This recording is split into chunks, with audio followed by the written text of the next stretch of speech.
Hey guys, Sean here. Welcome to the F1 Word and to my qualifying report for the Austrian Grand Prix. And it was once again a session that threw up a few surprises, but also a little bit of controversy as well. We will talk about all that in just a moment, but let's start, as we always do in these reports, with a look at our pole sitter.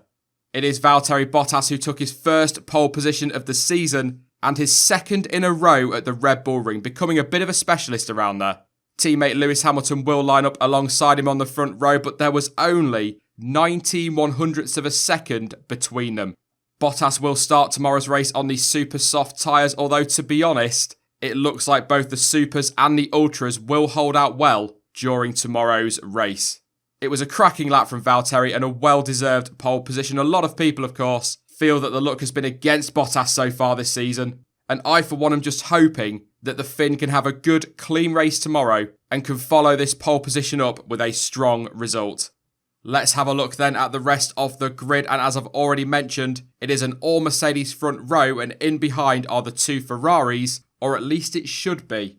As I'll talk about a little bit later on, Sebastian Vettel has been given a 3-place grid drop for blocking Carlos Sainz, which means the German will start in 6th place. But either way, Ferrari are a fair whack off the pace, I think it's fair to say. Vettel just over 3/10 and Kimi Raikkonen over half a second off. Hopefully Ferrari will be able to deliver on race pace. It is Max Verstappen in behind there in 5th place. Romain Grosjean, great session from him. He qualified in 6th place. We will talk about Haas just a little bit before the end of the video. Daniel Ricciardo will start in 7th place. Not a happy boy. Again, we'll talk about him in just a moment. Kevin Magnussen will be happy with 8th place, I'm sure, but out-qualified by his teammate. Renault looks solid as well. Carlos Sainz qualifying in 9th and Nico Hülkenberg in 10th. Esteban Ocon salvaged the session for Force India. He qualified in 11th place. Pierre Gasly 12th for Toro Rosso. Not too bad for him today.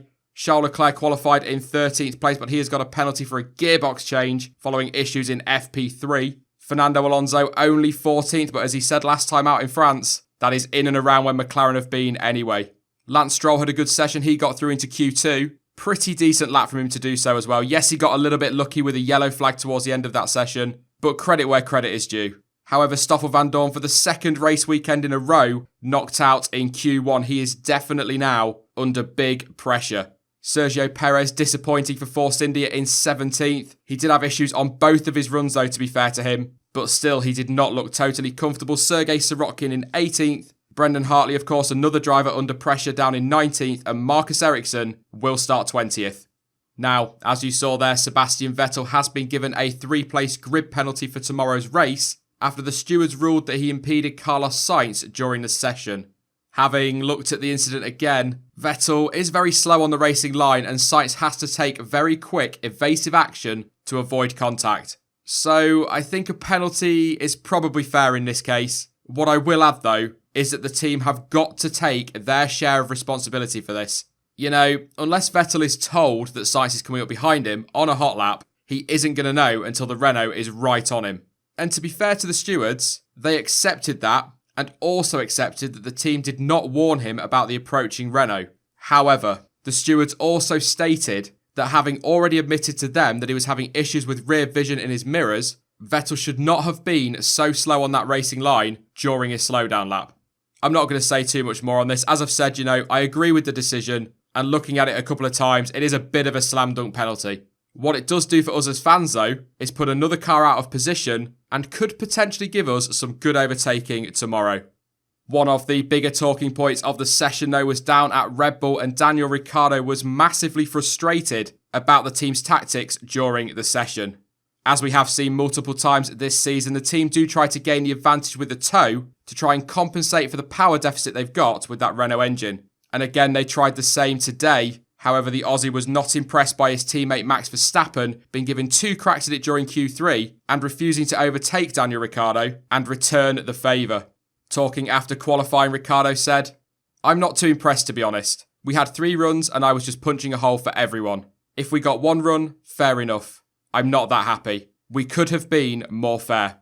However, when asked for his view on the situation, Max Verstappen made it clear that the decision as to which driver provides the tow is taken prior to every race weekend, and that he has done his fair share of it this year as well. The Dutchman stated, We always agree before the weekend who's going in front. I was going in front at Paul Ricard, he was going the race before that in front. This was his weekend to go in front. That's how it is, and it's very simple. Every run in Paul Ricard, I was in front, so we have to do the same here.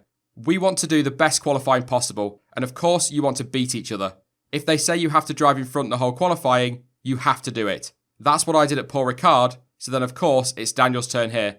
But between Daniel and I, we'll be good. All good. However, Team Radio later revealed that Verstappen was asked to allow Ricciardo through to return the favour, but Max refused to do so. The Dutchman said over Team Radio, "No, last weekend I was in front. Now he is in front. Come on, man." When asked again, he continued to refuse, saying, "No, it's discipline." After the session, Christian Horner confirmed that the drivers alternate who drives out front to offer the tow, and that this time it was Ricciardo's turn. He also insisted that both drivers know explicitly what the team's position is on the situation. So a little bit of controversy down at Red Bull. Now this is just a qualifying report, so I don't want to go on too much more than I already have about it, but I am sure we will discuss this in tomorrow's pre-race livestream, and that will be at 1 PM UK time. Very quickly before I get on to my one to watch, I do want a quick word on Romain Grosjean and Haas. As I mentioned when going through the grid a little bit earlier, there's no doubt for me that Romain Grosjean was quali driver of the day. A great lap from the Frenchman, and he's put himself in a great position to pull off a pretty solid result and hopefully a good haul of points tomorrow. He did out-qualify teammate Kevin Magnussen, who will start in P8, but to be fair to him, that's still a very good session. And Haas look incredibly strong this weekend, you'd probably say best of the rest. And they are definitely right in the mix. I genuinely believe that Red Bull will be looking over their shoulder during the race tomorrow because those Haas boys are very capable of delivering good results, and with the car underneath them, they are a serious threat to Red Bull. On to my one to watch for the race then, and I'm going to go with Charles Leclerc. Now, there have been reports over the last couple of days that he's agreed a deal but hasn't signed that deal to drive for Ferrari in 2019. So, the reason I'm picking him for my one to watch is number one, he's looked very quick again this weekend. Two, you could probably argue he's starting out of position because of that gearbox penalty, so he's got a great chance to make up some places. Three, there is no denying that he's in incredible form at the moment. And four, with that link to Ferrari, he is going to want to make sure that he's continuing to impress. So keep a very close eye on him tomorrow. But if you want a couple of honourable mentions as well, keep an eye out for Sergio Perez. He's got to come back through the field. Fernando Alonso, maybe. If the race pace is in the McLaren, he can make up a few places as well. And as I've already said, definitely watch those Haas boys. That is it then for the Austrian Grand Prix qualifying report. But now we know what the grid looks like for tomorrow's race. Who do you think will go on to take victory? What is your podium? And who is your one to watch? Let me know your thoughts in the comment section down below. I do just want to quickly say as well, sorry for any audio issues in this video, particularly with my voice. Those of you who follow me on Twitter will know, but for those who don't, I went to Alton Towers yesterday for a stag do and I have definitely strained it. It was all that screaming like a 6-year-old girl, that's all I'm going to say. However, despite that, I will be back tomorrow at 1 PM UK time live with the pre-race show. And as ever, we'll be live around about an hour to an hour and a half after the Austrian Grand Prix for the race debrief. In the meantime, though, you can follow me on social media. Links to Twitter, Instagram, Facebook, and to Discord are all in the description down below. But as ever, thank you for watching. I've been Sean. This has been the F1 Word. And until next time, goodbye.